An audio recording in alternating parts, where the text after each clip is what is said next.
Well, welcome guys. Thank you for joining me here tonight. My name is Jenna and I'm actually originally from just a couple towns over in Kingston, but I currently live in Florida. So it's super fun to be back here and be with you all tonight. So I am a pediatric occupational therapist. And basically that means I work with kids that might need a little bit of extra help learning new skills. And one of my favorite things to work on with kiddos and their families is sensory processing, which is what we're going to talk a little bit about here today. So I've worked with so many kids with sensory processing differences and their families, and I found that something that is so powerful and important and beneficial was not just teaching the parents about sensory processing, but also helping the kids learn a little bit about sensory processing, their sensory systems, and the way that they respond to sensory input. And one way that I found was a beneficial way of teaching kids different complex topics, tricky things to understand, was through stories and books. So that is why I created my book, My Small Sensory Cup, to help kids learn about their own sensory systems and different tools and strategies that they can use to manage their own sensory regulation and keep their bodies feeling happy. So before we read the book together and do a little experiment, I'm just going to give you some information on our sensory systems. Does anyone know how many senses we have? 5. Yeah, raise your hand. He raised his hand. Is that what you were going to say too? So we actually have 8 sensory systems. But we typically, when we're younger, we learn about 5 in school. Can anyone tell me one of the sensory systems you know? Yes. Smell. Yep, our sense of smell. Anyone else? Taste. Taste, yep. What's another one? Hear. Hearing, yep, so smell, tasting, hearing. Do you know any, Joseph? What about our sense of... Yeah, we see with our eyes. And does anyone know? Yes. And touch. Yep. So those are the 5 that we typically learn about when we're younger. So our sense of smell with our nose, our sense of sight, we see with our eyes, our sense of taste, hearing, and touch. And then the other 3 that not a lot of people learn about have really big names, but I'm going to kind of break it down for you a little bit, okay? So the first one is called the vestibular system, and that's just a really big word for our sense of movement. So can everyone copy me? We're going to look up at the ceiling and down at the floor, and we're going to shake our head side to side. That just activated or turned on our vestibular system, our sense of movement, because we feel it in our inner ears. So our vestibular system can also be turned on when we are riding in a car or on a roller coaster. Has anyone been on a roller coaster before? Yeah. You have too? Oh, when you were 3 years old? So that turns on our sense of movement. Has anyone ever done a forward roll or been upside down? Yeah, that turns on our sense of movement too when our head is in a different position. Or has anyone been on a swing or spun in circles? Mm-hmm. I have a playground at my house that has been there for almost 2 years. Really? And you have a swing on it too? 3. 3 swings? Oh my goodness, I love to swing. Do you like to swing? Yeah. So all of those things help to turn on our vestibular or our movement sense. The next one that not a lot of people know about is called the proprioception sense. And that's just a really, really big word for our sense of where our body is, or our body awareness. So can everyone copy me? We're going to put our hands together and we're going to push them together really hard. Good. That just turned on our proprioception sense because we... You're doing it right now? You got it. Yep, you just push your hands together. So our proprioception is sensed in our muscles and our joints, which are basically just how we bend our body. So our elbow is a joint, our wrists are joints, and our knees are joints. So anything we do that uses our muscles and our joints helps to turn on that sense of proprioception. So other ways we can turn on this sense would be maybe pulling a wagon or carrying something heavy. What's something heavy that you've carried before? Like a full trash can. A full trash, yes, that turns on our proprioception sense. What about you? Did you have something heavy that you've carried before? Yeah, what?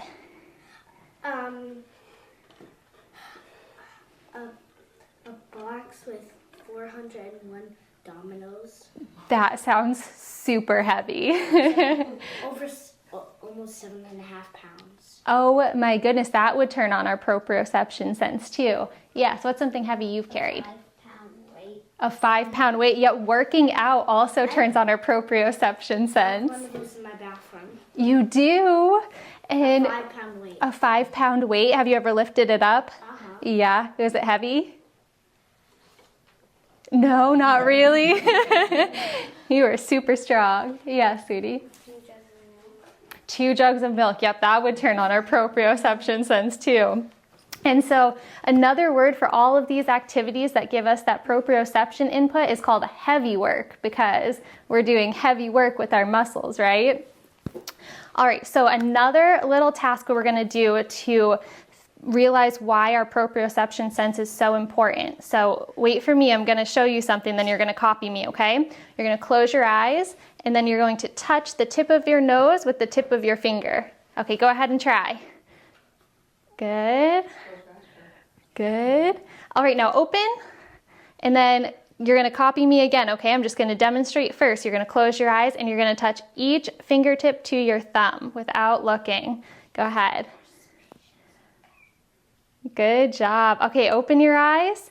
So how can we do all those things without even knowing where our body is with our eyes? It's because of our proprioception sense. It helps us know where our body is and how it's moving. All right, and then the last sense, because I said we had 8, right? So there's 3 that we call kind of our hidden senses. The last one is called our interoception sense, which is another really big word, but it basically just means that it's our sense that what is going on inside of our body. So this sense tells us when we feel hungry, when we feel thirsty, when we have to go to the bathroom, when we feel tired, or maybe when we feel sick too, right? You can feel it inside of your body. So that is what the interoception sense does. It tells us what is going on inside of our body. All right. So now we're going to talk about why is it important to know about our senses? Well, everyone experiences sensory input in different ways, which is kind of really cool.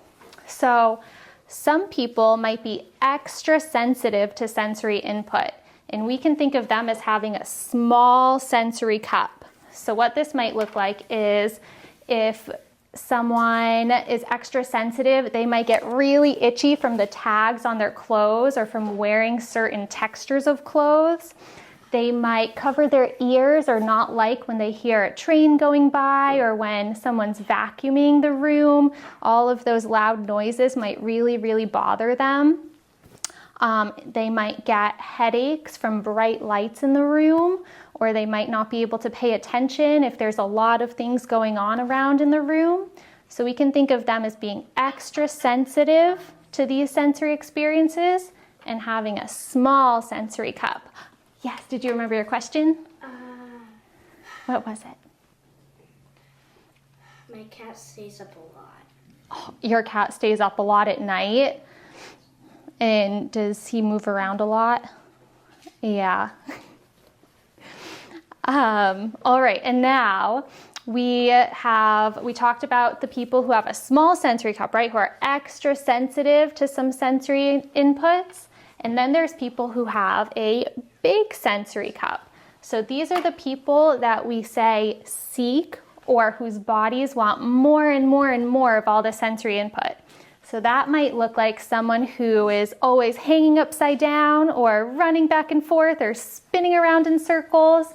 Or it might look like someone who really likes to get messy. So if you're playing outside or at recess, they might be playing in the dirt and the mud. Or if you're doing painting at school, they might be getting the paint all over their bodies because they just love being messy and they want more. I feel the same way. I have a small sensory cup for those, for messy things.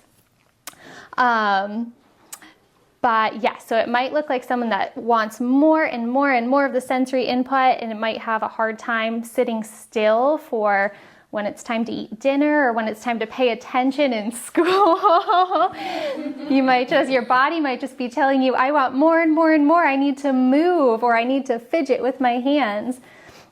Those are some things that someone with a big sensory cup or who seeks sensory input might show.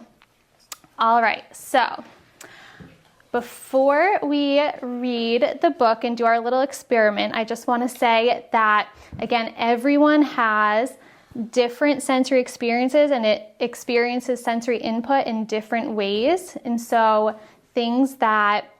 tools and strategies that might work for one person might not work for another person to help balance out and manage their sensory input. So all of this information is for educational purposes, and if anyone feels like they have any questions or want to talk more about individualized sensory inputs or sensory processing, definitely reach out to your pediatrician or an occupational therapist for kind of a more individualized experience. Alrighty, so now we are going to read the book, and we're going to do a little experiment here too, okay, while we read the book. So the book, again, is called My Small Sensory Cup. So the main character, her name is Ava. She has a small sensory cup. Do you remember what that means? Is she extra sensitive or wants more and more input? Extra sensitive. Yep, she's extra sensitive to the sensory inputs. So what we're going to do while we read is we can pretend this is Ava's sensory cup. We can pretend this is the sensory cup of someone else whose body wants more and more and more of that sensory input. Hi, my name is Ava and I am 6 years old. I love to swim in my pool. Sometimes my mommy calls me a fish when I swim in my pool all day. But don't worry, I'm not really a fish. I'm just a kid. I also love to swing in my super stretchy swing at home.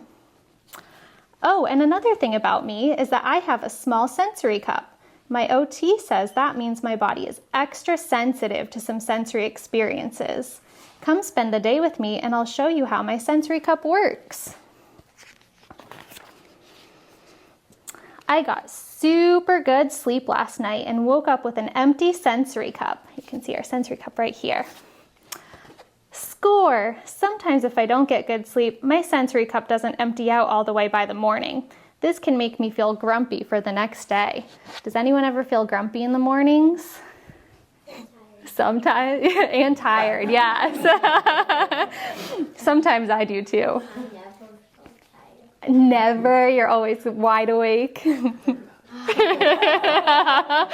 impossible. Some people might not feel tired. All right.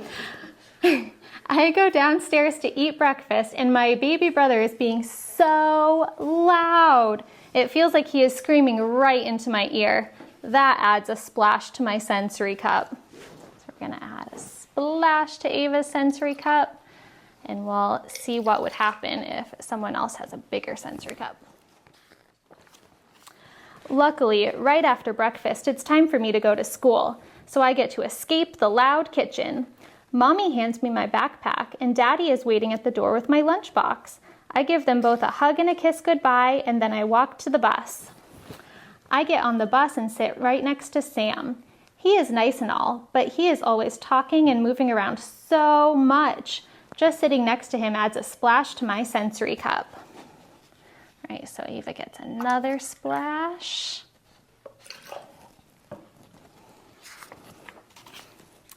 In art class, we are doing finger painting today.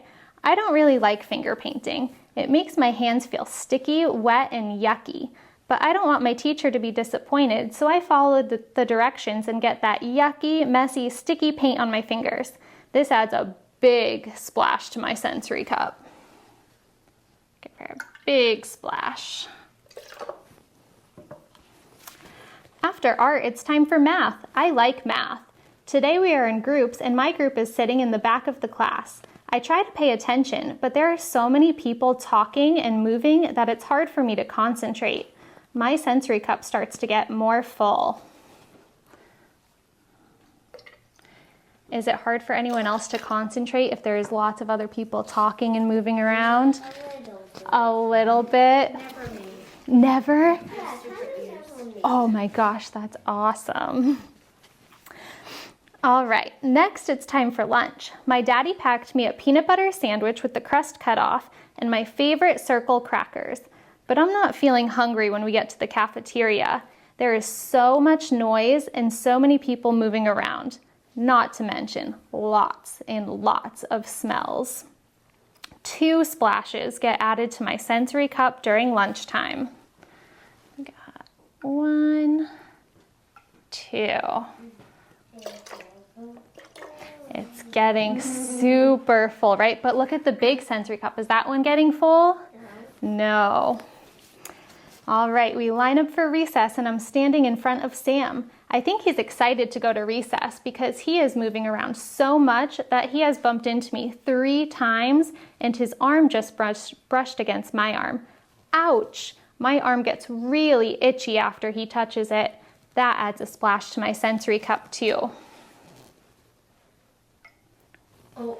It's getting full. Do this one too.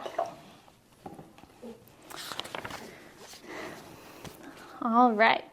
When I get home from school, I ask Mommy for a cup of water. She hands me a purple cup and asks me how my day at school was. All of a sudden, I feel my eyes start to fill with tears. I wanted the yellow cup, not the purple cup, I scream.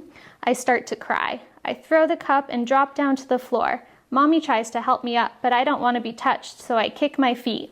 Mommy says something to me and I scream louder. Finally, I get up and stomp to my room. Look at her cup, what's happening? It's overflowing, right? So she gets home from school and she has a full sensory cup and then, oh no, she didn't get the color cup of water that she wanted. That adds a splash and her sensory cup overflows. So when your sensory cup overflows, sometimes it's hard for us to control our body because everything just feels like it's too much and so we get overwhelmed. Once I calm down, I feel kind of sad. I didn't mean to kick at Mommy. I didn't want to make Mommy upset by screaming and throwing the cup. My sensory cup was just overflowing and I couldn't stop it.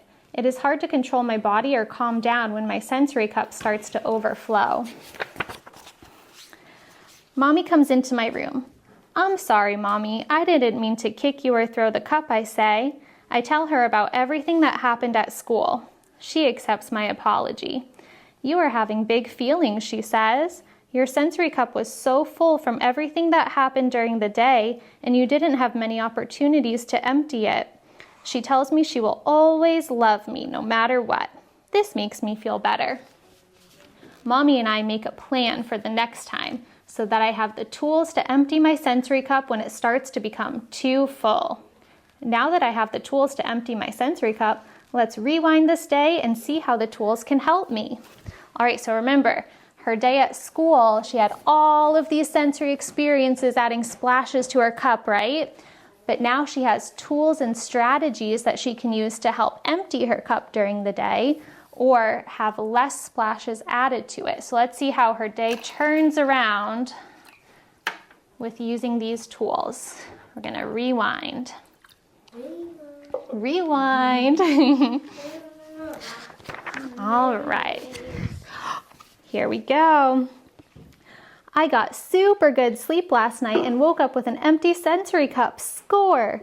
Before I go downstairs to eat breakfast, I put on my noise-canceling headphones. My baby brother can be loud in the mornings, and my noise-canceling headphones help to keep my ears happy.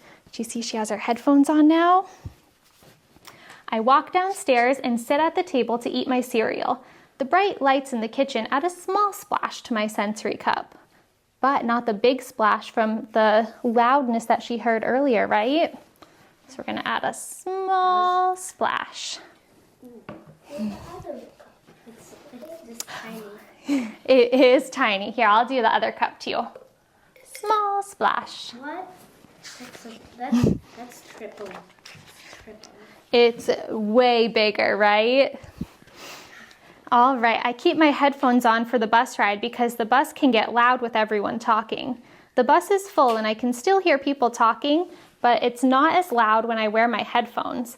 Only a little splash gets added to my sensory cup. We do a little splash. Wow. In art class, we're doing finger painting today. I don't really like finger painting. It makes my hands feel sticky, wet, and yucky. I tell my teacher that I don't like the feeling of the paint on my fingers, and she gives me a Q-tip to paint with. I still get a little bit of paint on my hands when I use the Q-tip, but it dries pretty fast. This adds just a small splash to my sensory cup. Remember last time it was a bigger splash from the finger painting and it getting all over her hands? After I'm done with my painting, I tell my teacher I need a sensory break before math. I go over to the cozy corner in the classroom, sit on the beanbag, put on the headphones with soft music playing, and put the weighted blanket over my lap. Once I'm comfy, I flip over the sand timer and watch as the sand falls slowly to the bottom of the timer. This empties my sensory cup a little bit. My body feels calmer and my head feels clear. I'm ready to start math. So look, she did something to calm herself down and it helped to empty her sensory cup a little bit.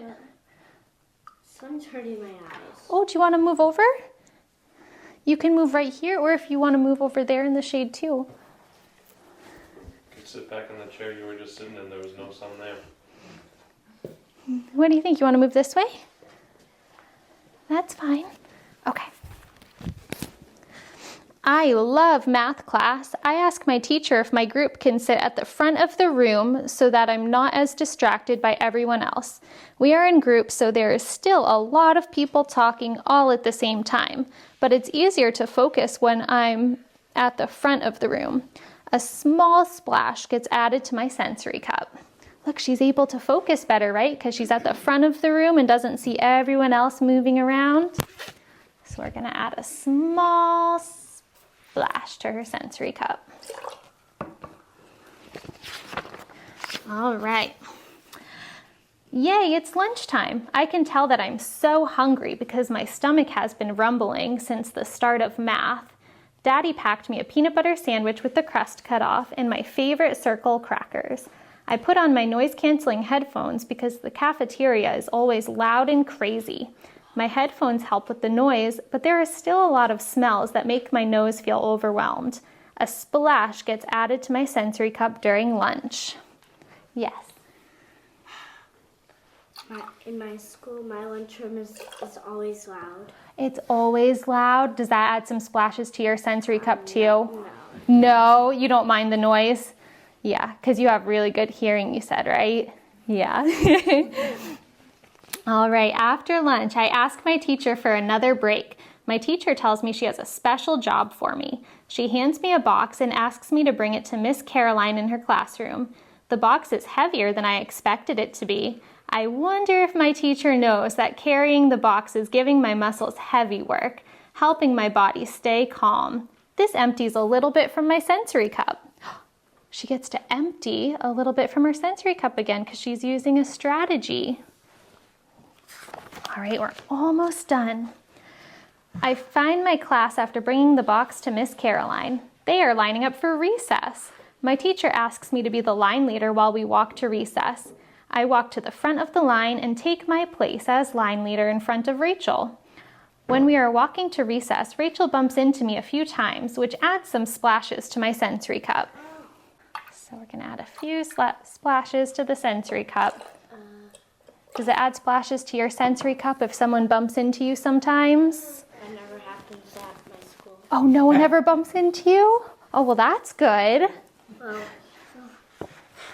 Kevin and Jackson love bumping into each other. Oh, so they bump into each other sometimes, but not you? Oh, maybe add some splashes to their sensory cups. Well, they like doing it to each other. They like it. Maybe there are sensory seekers. Maybe, do you think they have a big sensory cup since they like to have all of those sensory inputs? I don't know. You don't know? Maybe.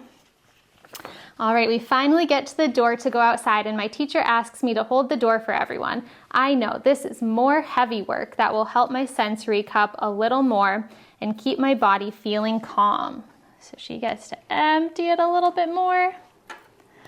And then when I get home from school, I ask Mommy for some water because I'm super thirsty. She hands me a purple cup filled with water and a straw. I ask if I could switch to the yellow cup, but she says it was in the dishwasher and that she will make sure it's all cleaned for me to use tomorrow.